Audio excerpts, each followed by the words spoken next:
ان الدین عند اللہ الاسلام صدق اللہ العظیم و صدق رسولہ النبی الکریم الامین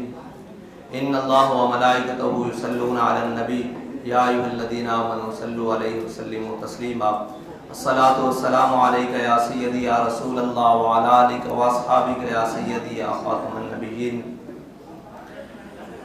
معزز طلباء کرام، اور صرف پاکستان کا نہیں اسلام کا مستقبل ہے آپ لوگ، اور جس مقصد کے لیے آپ کو یہاں جمع کیا گیا ہے یا تعلیم دی جا رہی ہے وہ باقی تمام مقاصد سے منفرد ہے۔ وہ تمام مقاصد یہ ہیں کہ بنی الاسلام علی خمس، اسلام کی بنیادیں 5 چیزوں پر ہیں، نماز ہے، روزہ ہے، کلمہ طیبہ ہے، حج ہے، زکوٰۃ ہے۔ یہ اسلام کی بنیادی ارکان ہیں جن کے اوپر اسلام کی عمارت کھڑی ہے، اور ایک ایک جو رکن ہے اس کے اندر اسلام کی تشریح موجود ہے، ایک ایک رکن کے اندر اسلام کی تشریح موجود ہے۔ لیکن یہ ارکان میرے آقا و مولا صلی اللہ علیہ وسلم سے زیادہ کسی نے احسن طریقے سے ادا نہیں کیے۔ سارے ارکان، اگرچہ زکوٰۃ نہیں ہے اس میں، لیکن حضور سید عالم صلی اللہ علیہ وسلم کے زمانے میں اگر حضرت جناب ابوبکر نے زکوٰۃ دی تو وہ احسن طریقے سے ادا ہوئی۔ اور ان تمام ارکان کو ادا کرنے کے باوجود اسلام کو ایک ریاست کی ضرورت ہے جس کے اندر اسلام عملی طور پر سب کے سامنے پیش کیا جائے کہ اسلام کے کلمہ پڑھنے کا مقصد کیا ہے، اسلام کے نماز پڑھنے کا مقصد کیا ہے، اسلام کے حج کرنے کا مقصد کیا ہے، اسلام کے اندر زکوٰۃ دینے کا مقصد کیا ہے۔ یہ تمام مقاصد کے حصول کے لیے ایک ریاست کے اندر نظام کا ہونا ضروری ہے۔ وہ نظام ہمارے آقا و مولا صلی اللہ علیہ وسلم ہمیں دے کر گئے ہیں، جس نظام کی بنیاد قرآن اور سنت ہے، اور اس نظام کی تشریح فقہ ہے، فقہ اسلامی، اور جس کی بنیاد پر مسلمانوں نے تقریباً 1300 سال پوری دنیا پر حکومت کی۔ اگرچہ وہ حکومت خلافت امیہ کے نام پر ہو، اموی خلافت کے نام پر ہو، لیکن اس خلافت کے اندر بھی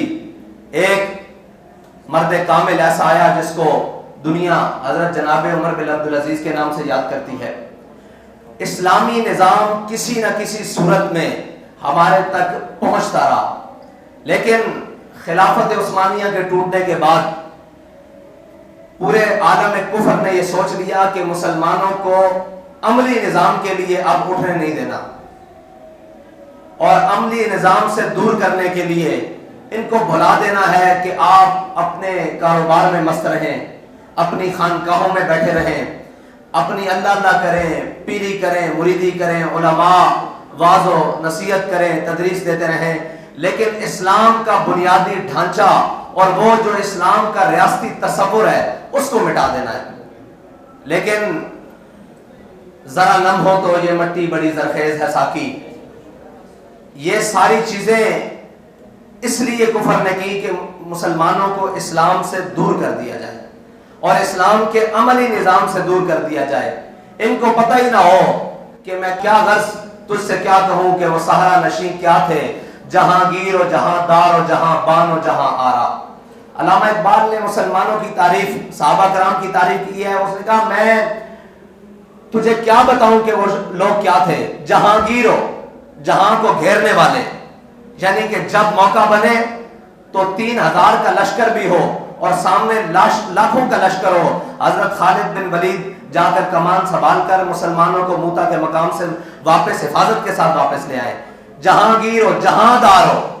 اور آج بھی پوری دنیا میں اگر ہاتھوں سے شہر آباد کرنے کی بات کی جائے تو وہ شہر بغداد ہے جس کو خلیفہ ہارون رشید نے اپنے ہاتھوں سے آباد کیا ہے۔ یہ پوری دنیا کا ایک، پوری دنیا کے اندر ہماری مثالیں موجود ہیں، جہانگیر ہو، جہاں دان ہو، جہاں بان ہو۔ جہاں بان کیسے ہے جی؟ کہ جب لشکروں میں کمی پڑ جائے اور یہ محسوس ہونا شروع ہو جائے کہ ہم لشکر کے اندر بزدلی پھیل جائے تو لشکر کا امیر یہ کہتا ہے کہ یہاں کشتیاں جلا کے ہم پار جائیں گے، یہ اسلام کا ایک حسن ہے، جہاں بانو جہاں آرا، اور جہاں آرائی یعنی کہ وہ جہان کا حسن کیسے بنے، وہ ایسے بنے کہ سمال فقر و فخری کا رہا شان عمارت میں۔ مقصد یہ ہے کہ آپ کے پاس طاقت آ جانا یا کسی شخص کے پاس طاقت کا آ جانا، اس کو مثبت یا منفی استعمال کرنا، اسلام نے اس کا طریقہ کار بتایا ہے۔ ورنہ طاقت کا صرف حصول ہو تو فرعون کے پاس بھی طاقت تھی، نمرود کے پاس بھی طاقت تھی، یزید کے پاس بھی طاقت ہے، اور آج بھی طاقتور لوگ اس معاشرے میں جیتے ہیں۔ لیکن طاقت کو استعمال کیسے کرنا ہے اور چیزوں کے حصول کے اوپر دسترس رکھتے ہوئے ان کے اندر ناجائز کسی چیز کو شامل نہیں کرنا، وہ بددیانتی ہو، وہ رشوت ہو، وہ جناب سود ہو، وہ معاشرے کے اندر کوئی بھی بددیانتی ہو، آپ اس تک دسترس رکھتے ہوئے باوجود اپنے جسم، اپنے خیالات اور اپنے ہاتھوں کو روک کر اللہ سے ڈرتے ہوئے نظام کو درست طریقے سے چلائیں۔ اسلام نے اس کا طریقہ بھی بتایا ہے۔ اور آپ سب احباب کو یہاں جو تعلیم دی جا رہی ہے اس کا مقصد بھی یہی ہے کہ ہم اس نظام سے آشنا ہوں جس نظام کا دنیا میں کوئی نیب البدل نہیں ہے، جس نظام کے ساتھ ہی اس دنیا کا امن قائم ہو سکتا ہے، جس نظام کے ساتھ ہی اس دنیا میں غربت ختم ہو سکتی ہے، جس نظام کے ساتھ اس دنیا کے اندر تمام بدماشوں کی بدماشی ٹوٹ سکتی ہے۔ اقبال کہتا ہے کاہن و سلطان و پاپا و امیر۔ اقبال کہتا ہے ایک وقت تھا اسلام کے نظام آنے سے پہلے کاہن اپنی ایک جسے کہتے ہیں پھائی لگا کر بیٹھا ہوا تھا، ایک جال لگا کر بیٹھا، کاہن، پاپا، سلطان، امیر، ساروں کا مقصد کیا تھا؟ یک نخچیر صد نخچیر کی، کہ انسان کو غلام بنانا کیسے ہے۔ یہ دنیا کا جتنا بھی آج مالیاتی اور یہ جتنا بھی اقتصادی دنیا نے نظام بنایا ہوا، یہ سارا انسان کو غلام بنانے کا طریقہ ہے۔ اور اسلام کا ایک اس سے منفرد طریقہ ہے، وہ یہ ہے کہ اسلام دولت کو جمع کرنے کا حکم نہیں دیتا بلکہ اس کو تقسیم در تقسیم در تقسیم در تقسیم۔ اسلام کے اندر وراثت کی تقسیم کا نظام موجود ہے۔ اسلام کے اندر جس کے پاس مال ہے وہ زکوٰۃ دے، جس کے پاس نہیں ہے وہ زکوٰۃ نہ دے، یعنی یہاں بھی تقسیم مال کی۔ اسلام نے کہا اچھا تم یہاں تقسیم کر چکے، اب آ جاؤ تم صدقہ کے نام پر پھر تقسیم کرو مال کو، پھر زکوٰۃ کے نام پر تقسیم کرو، پھر خیرات کے نام پر تقسیم کرو، پھر صدقہ فطر کے نام پر تقسیم کرو، پھر قربانی کے نام پر تقسیم کرو۔ اسلام نے مالدار کے مال کو تقسیم در تقسیم در تقسیم کیا ہے، کیونکہ مال کا کہیں بھی جمع ہو جانا یہ معاشرے کے لیے فتنے کا باعث ہے۔ جو مالدار ہوگا، حضرت جناب سیدنا عمر رضی اللہ تعالیٰ عنہ کے زمانے میں ایک تاجر آیا، اس تاجر نے آ کر مدینہ پاک میں گھوڑوں کا کاروبار شروع کر لیا۔ وہ تاجر بڑا امیر کبیر تھا۔ حضرت جناب سیدنا عمر رضی اللہ تعالیٰ عنہ کو پتہ لگا تو آپ نے اس کو بلا لیا۔ آپ نے فرمایا دو طریقے ہیں، ایک تو طریقہ ہے کہ تو مسجد نبوی کے مدینہ پاک کے اندر تجارت گھوڑوں کی نہیں کر سکتا، اس لیے کہ تو امیر آدمی ہے، تو نے گھوڑے پال لیے ہیں، منڈی کے اندر بازار کے اندر جتنا گھاس اناج آئے گا وہ تو امیر آدمی ہے، اپنے مال کی بنیاد پر پہلے ہی خرید لے گا تو غریب تک یہ نہیں پہنچ سکے گا۔ اگر تو نے ایک تو شرط یہ ہے کہ تو مدینہ پاک سے چلا جا،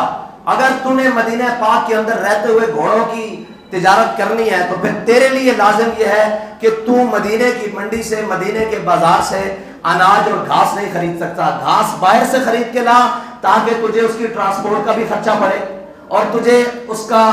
جو ہے لانے اور لے جانے کا وہ سارے معاملات اور لانے کے لیے بندے مقرر کرنے پڑے، تاکہ غریب کو کہیں باہر دور سے جا کر چارہ کا حصول کے لیے مدینہ طیبہ کے شہر سے باہر نہ جانا پڑے۔ تو اسلام جو ہے وہ غرباء کا پہلے خیال کرتا ہے اور مالداروں کا بعد میں خیال کرتا ہے۔ یہ ہے اسلام کا نظام کہ اگر تو نے گھوڑے رکھنے ہیں تو مدینے سے باہر لے جا، پہلی تو شرط یہ ہے۔ اگر تو مدینے کے شہر کے اندر رکھنا چاہتا ہے تو پھر تو گھاس دور سے خرید کے لا، اس منڈی سے تجھے خریدنے کی اجازت نہیں ہے۔ یہ ہے اسلام کا نظام، تاکہ کسی غریب کو جو چارہ ہے اس کی دسترس سے باہر نہ ہو جائے، غریب کی دسترس سے۔